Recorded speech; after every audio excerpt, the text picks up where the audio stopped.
on ne peut que saluer la diplomatie marocaine depuis bientôt, on va dire, une quinzaine d'années, c'est-à-dire une diplomatie qui est en train de construire sur le réalisme dans les relations internationales, ou le néo-réalisme, c'est-à-dire les intérêts de la nation, et puis une ouverture sur plusieurs partenariats. Vous savez, le Maroc, après son indépendance, c'est-à-dire des territoires, les premiers territoires, c'est-à-dire que ce soit le centre de la France ou de l'Espagne au nord, et puis de Sidi Ifni de l'Espagne, et puis du Sahara marocain en 1975, il a construit des partenariats au début juste, on va dire exclusivement, il y avait une exclusivité de dépendance, surtout avec la France et puis un peu avec l'Espagne. Mais le Maroc avait utilisé, il y avait ce qu'on appelle la technique du balancier, qu'il a utilisé depuis la bataille d'Isly, pour revenir à votre question, pour répondre à votre question, c'est-à-dire en 1844, où le Maroc s'ouvrait à des partenariats dans le temps, depuis presque un siècle et demi, à plusieurs partenaires, pour ne pas avoir la domination d'un partenaire par rapport à un autre. Bon, au moment du protectorat, c'est vrai, ces deux États, ils avaient pris encore l'exclusivité, puisque c'était les puissances administrantes. La France avait racheté la dette. Et voilà. Et le Maroc, après l'indépendance, il a été tenu d'avoir cette dépendance, le centre et la périphérie, mais il a commencé à ouvrir donc ses partenariats et sa diplomatie avec plusieurs pays.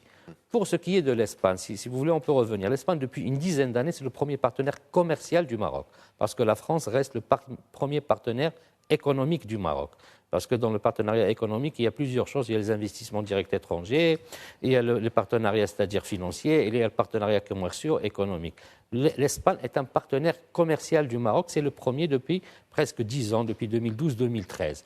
Et l'Espagne perdait, parce que lorsqu'il y a eu la crise, ou face à son attitude, à son hostilité à la question marocaine, il perdait, c'est-à-dire il pouvait perdre dans cette coopération, dans ce partenariat. Donc, ça, c'est un atout. Il y a aussi l'atout de la migration, de la sécurité. Et tout cela a fait que le Maroc, les autres pays, maintenant, on parle de la Grande-Bretagne aussi, parce que la Grande-Bretagne, on a vu qu'il y a eu beaucoup de visites de part et d'autre, c'est-à-dire entre le Maroc, le ministre des Affaires étrangères qui était en Grande-Bretagne, il y a des ministres en dehors des Affaires étrangères qui négocient avec la Grande-Bretagne sur les énergies, sur beaucoup de choses. Donc, et la Grande-Bretagne, on ne la considère plus dans l'Union européenne, puisqu'après le Brexit, il est dans un autre axe. Il est dans l'axe, bien sûr, américain, qui nous soutient aussi, et qui avait même déclaré, tout à notre bonheur, que le Sahara et les Marocains, donc la déclaration qui est toujours, et qui est toujours là. Et contrairement à ce que les Algériens prétendaient. Vous verrez le Royaume-Uni peut-être prendre une décision. Oui, le Royaume-Uni, d'autres en Europe, peut-être on attend la France, mais la France, il ne faut pas oublier qu'en ce moment, il y a les élections. Il y a les élections, donc il y a les campagnes électorales. Ceux qui se présentent aux élections vont être très prudents pour prendre une décision ou une autre. Mais la France soutient, on va dire, le Maroc dans sa proposition, pas dans sa proposition, mais on va dire sur son plan, et ce qui est sur le plan onusien. Mais la Grande-Bretagne, c'est fort probable, peut-être une autre surprise. Surtout l'Espagne, c'était une surprise, il faut le dire.